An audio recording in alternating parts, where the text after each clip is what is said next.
He always drives this road early, 2 or 3 in the morning, and there aren't many radio stations to choose from. Country or gospel, he chooses gospel.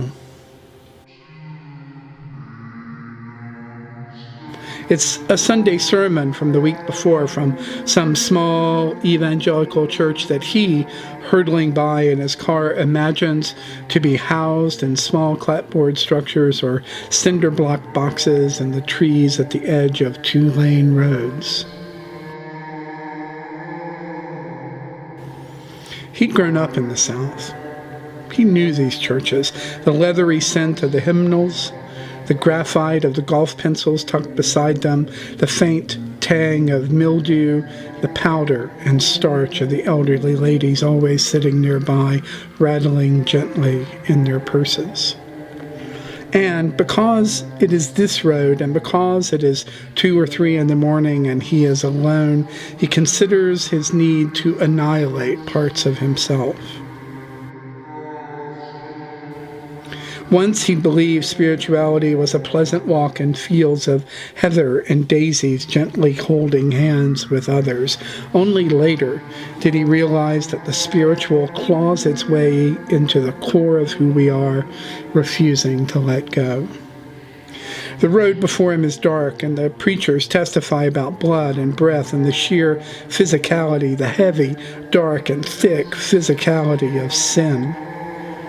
This darkness comforts, acknowledging at every breath that our spirituality must be sweaty, sticky, bloody. He doesn't believe in God. The tactile danger of sin soothes him.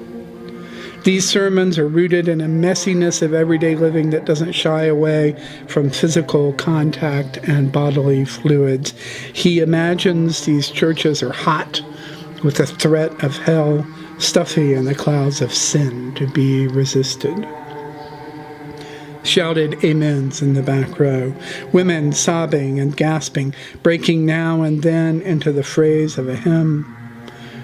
The preacher punctuating his thoughts with his breath, loud intakes of breath, and percussive breaks at the ends of words, inviting his congregation into the pattern. He feels the burn of revelation on the preacher's skin, the beads of sweat at his temple.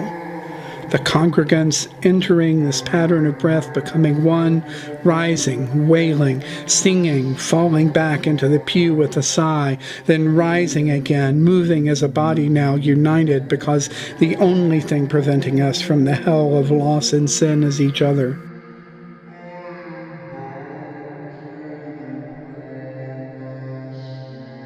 The road unwinds, and he approaches a new exit. The radio signal begins to waver and fade, slowly vanishing into the night in a field of static as broad and notched as dim stars.